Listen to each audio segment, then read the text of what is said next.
Olá pessoal, tudo bem? Sejam bem-vindos ao nosso espaço para troca de ideias e um bate-papo bem interessante, sempre sobre saúde. Eu sou Camila Fialho, cirurgiã buco-maxilofacial, e trouxe aqui hoje uma grande profissional e que bom que é minha amiga também, a fisioterapeuta Cássia Caroline, fisioterapeuta buco-maxilofacial, e vai contar um pouquinho pra gente hoje do que se trata, qual que é o trabalho que ela vem realizando hoje dentro da sua clínica privada e de que forma ela pode contribuir nos atendimentos da cirurgia buco-maxilofacial.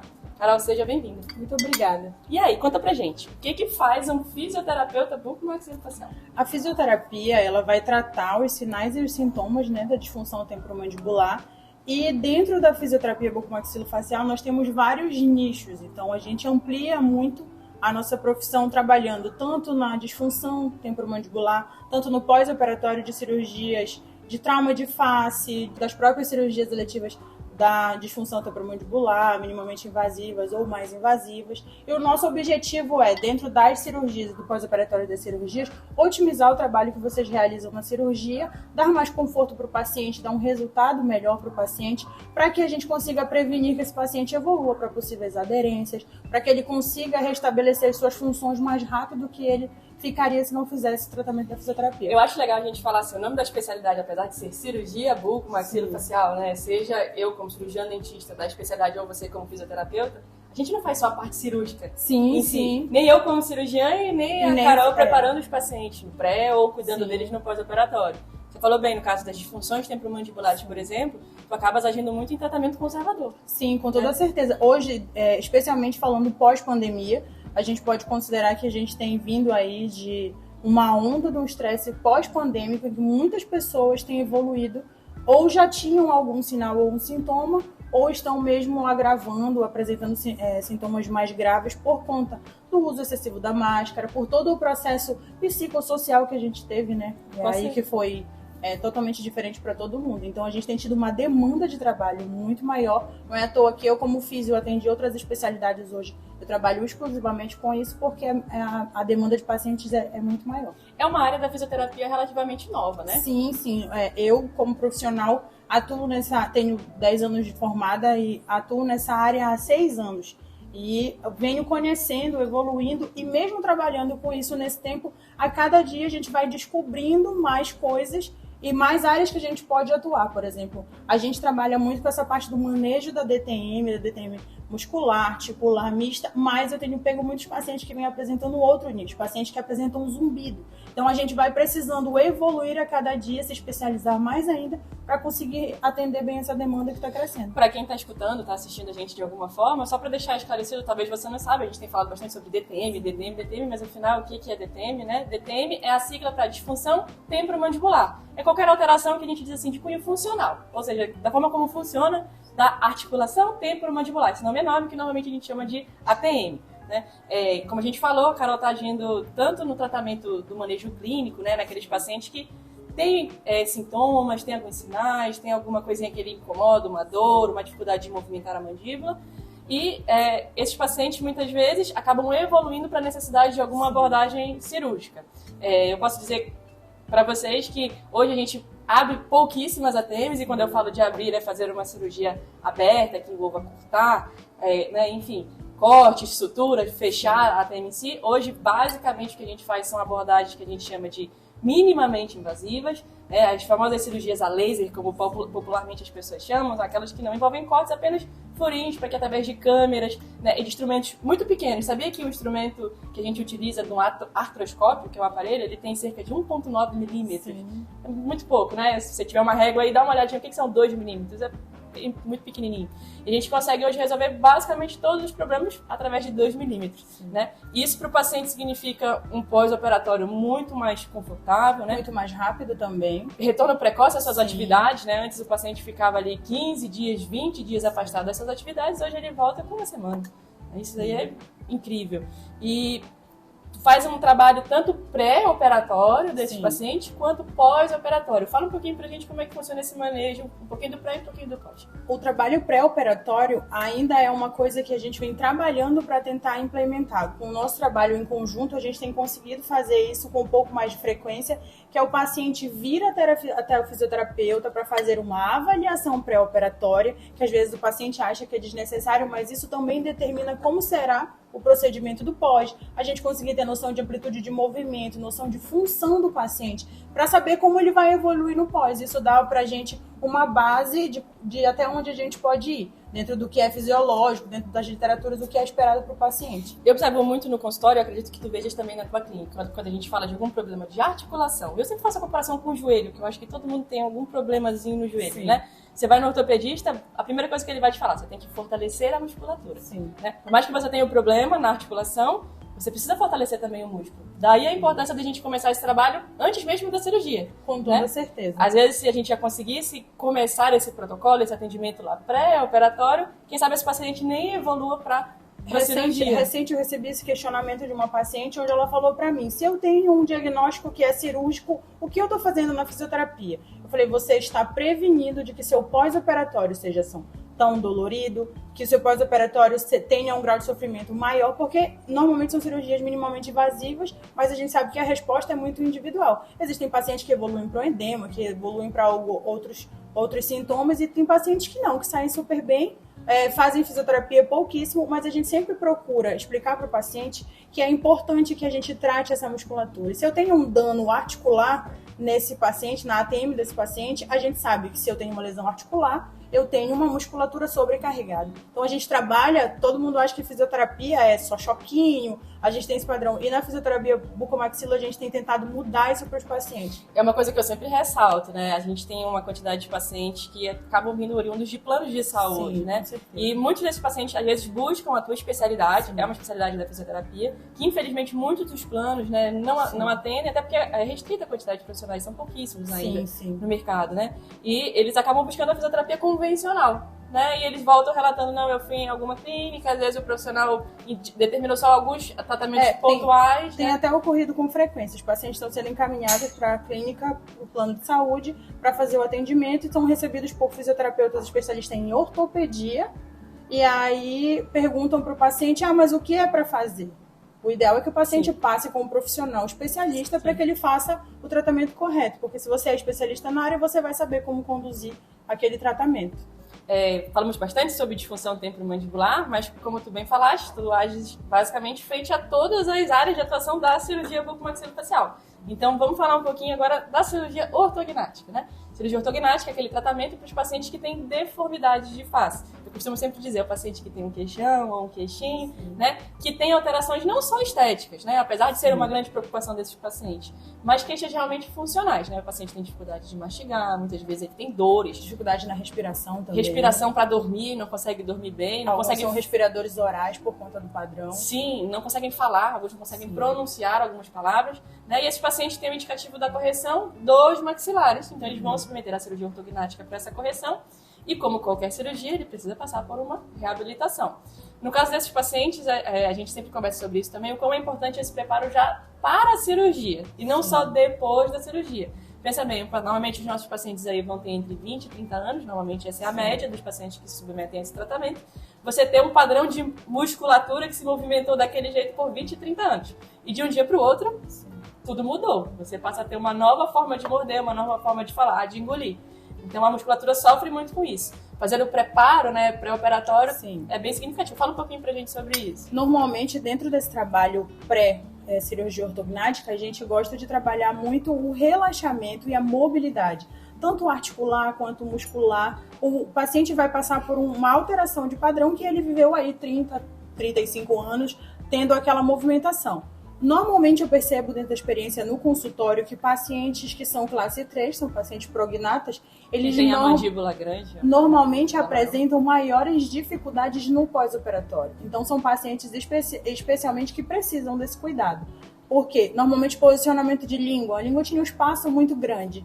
E aí a gente precisa trabalhar a motricidade. Não é óbvio que nessa parte da fala, parte lingual, não é uma área da especialidade da fisioterapia. Mas como físio, a gente conduz essa parte inicial e se houver necessidade relacionada a essa parte da fala, da deglutição, a gente encaminha o paciente para o profissional da fonoaudiologia, exatamente. Isso. Todos os tratamentos hoje em saúde, basicamente, eles são multiprofissionais, né? Eu costumo falar, ninguém trabalha sozinho, né? Mesmo a gente dentro da odontologia, mesmo dentro de uma profissão que tem várias especialidades, né? A gente não consegue abraçar o mundo com as pernas, a gente precisa dos colegas, e que bom que nós temos bons colegas para contar de outras profissões e de outras especialidades para que a gente consiga atender o nosso paciente da melhor forma possível.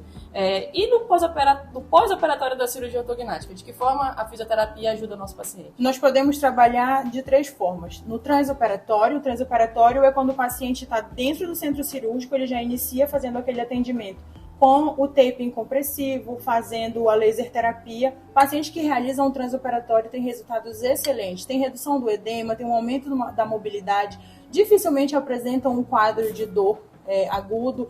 As equimoses, que são os hematomas, normalmente são muito menores. Quando o paciente não realiza o transoperatório, o paciente faz o pós-operatório imediato. Normalmente, a forma de trabalho da doutora Camila, nós fazemos o atendimento no transoperatório e no dia seguinte, com o protocolo de alta precoce, fazemos um novo atendimento, fazemos a troca da bandagem. Se possível, o paciente já realiza uma drenagem e a laser terapia para que a gente consiga reduzir. Normalmente o edema ele tem até 72 horas para evoluir. Às vezes o paciente sai muito bem da cirurgia e com 72 horas o edema vai evoluindo, o paciente se assusta. Quando o paciente vem para uma consulta pré, ele já não vai se assustar porque a gente já dá essa devida orientação. Assim como a orientação para o acompanhante. Uma coisa que eu ressalto que é muito importante é que o paciente leve o seu acompanhante que vai cuidar dele nos primeiros dias para que a gente auxilie na alimentação, na higienização. Todo pós-operatório cirúrgico requer uma boa higienização para uma boa cicatrização. Então, eu sempre alerto os meus pacientes relacionados a isso para que ocorra tudo sem nenhuma intercorrência. Se não houver esse atendimento no transoperatório, no pós-operatório imediato, o paciente vem em pós-operatório tardio. Alguns pacientes, às vezes, realizam cirurgia fora e voltam para Macapá e aí realiza esse atendimento e aí você vai precisar avaliar para ver como esse paciente vai chegar para você, para entender o que vai fazer. No início do nosso trabalho, a gente sempre vai preconizar a redução do edema, a laser terapia para melhora da circulação, diminuição da dor. Se tratando de cirurgia ortognática, eu até vejo nos meus pacientes que existe um medo muito grande pelo porte da cirurgia que seja muito doloroso. Normalmente o protocolo medicamentoso que é realizado, ele deixa o paciente super estável, deixa sem dor. Então a gente trabalha para que essa dor não ocorra e ela não evolua. E aí o paciente vai ganhando mobilidade, vai trabalhando a mímica facial e aí a gente consegue fazer com que ele retorne às atividades dele mais rápido, consiga falar melhor, se alimentar melhor. Sim. Duas coisas eu achei interessantes da tua fala. Primeiro, essa questão do acompanhamento transoperatório. O que é fazer esse acompanhamento trans, né? Falamos de pré, falamos de pós. O trans é acompanhar durante a cirurgia. Sim, o fisioterapeuta pode acompanhar o seu procedimento cirúrgico, obviamente, se eles tiverem uma afinidade com a equipe cirúrgica, né? A gente acaba tendo um pouco desse protocolo, né? Muitos dos nossos pacientes acaba acompanhando com a gente lá no centro cirúrgico. E por que isso é tão legal? Porque ela vê exatamente o que foi feito. Sim. Ela sabe exatamente onde foi mexido.